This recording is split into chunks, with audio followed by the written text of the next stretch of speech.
Thank you. Majority Leader. Thank you, Mr. President. So I see my friend, Senator Rounds, is on the floor and ask him to engage in a colloquy on an important set of provisions in the NDAA that deals with transparency, trust, and government oversight. The Unidentified Anomalous Phenomena Disclosure Act that he and I co-sponsored, and portions of which we will pass in the NDAA. I say to my friend that unidentified unanimous phenomena are of immense interest and curiosity to the American people.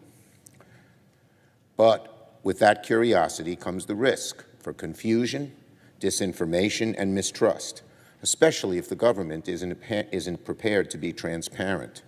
The United States government has gathered a great deal of information about UAPs over many decades, but has refused to share it with the American people.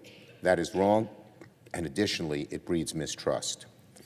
We've also been notified by multiple credible sources that information on UAPs has also been withheld from Congress, which, if true, is a violation of the laws requiring full notification to the legislative branch, especially as it relates to the 4 congressional leaders, the defense committees, and the Intelligence Committee. So the bill I worked on with Senator Rounds offered a common-sense solution. Let's increase transparency on UAPs by using a model that works, by following what the federal government did 30 years ago with the JFK Assassination Records Collection Act. They established a presidentially appointed board to review and release these records, and it was a huge success. We should do the same here with UAPs.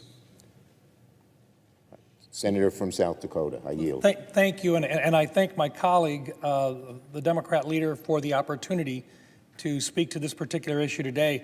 This is an issue that I think has caught the attention of the American people, and most certainly the lack of transparency on the matter, which is of real interest to a lot of the folks that have watched from the outside. Well, it brings together, I think, a notable parallel in the withholding of information that about items that are in the government's possession regarding, in this particular case, the assassination of President John F. Kennedy.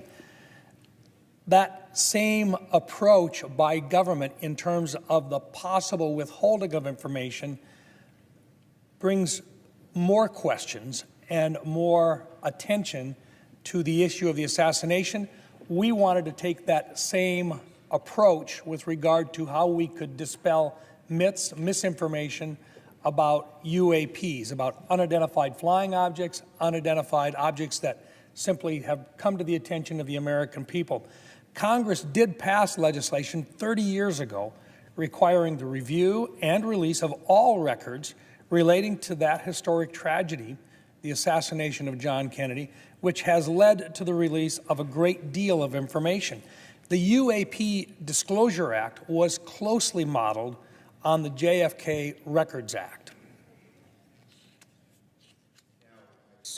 Say to my colleague from South Dakota, who we've worked with as a great team on this issue and many other issues, I might add, it's beyond disappointing that the House has refused to work with us on all the important elements of the UAP Disclosure Act during the NDAA conference. But nevertheless, we did make important progress.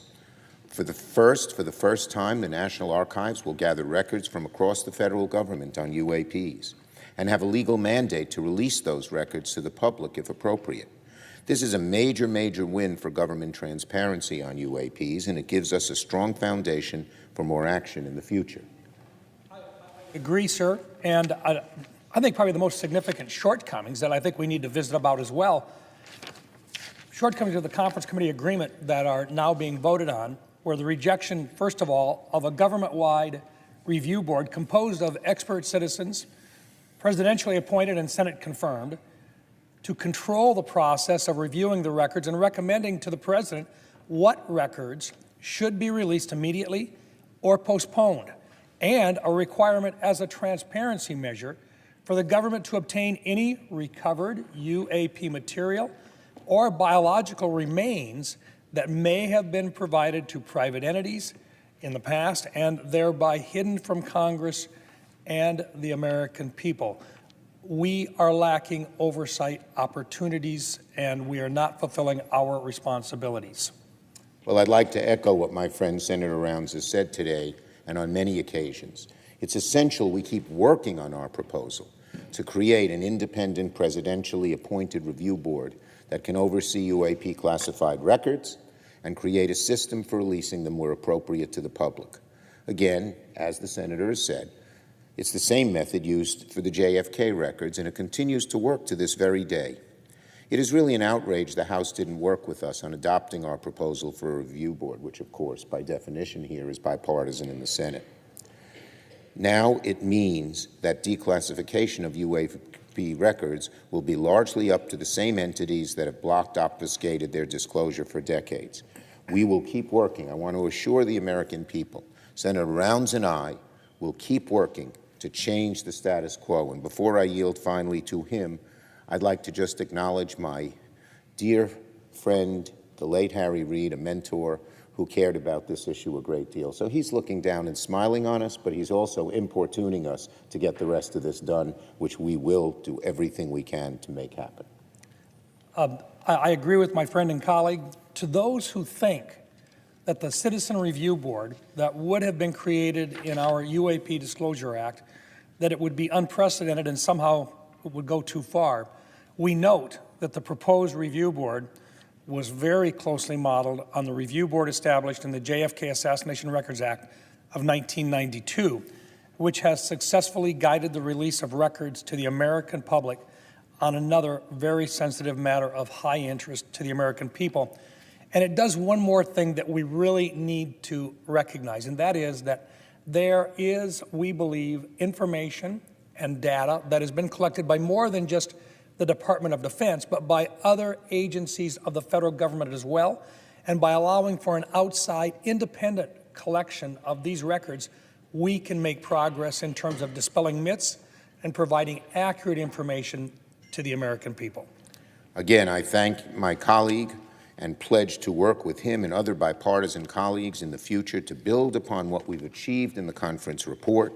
We encourage our colleagues to join us in the further investigation of this issue and in advancing legislation that will complete what we have accomplished in this NDAA. And I yield the floor.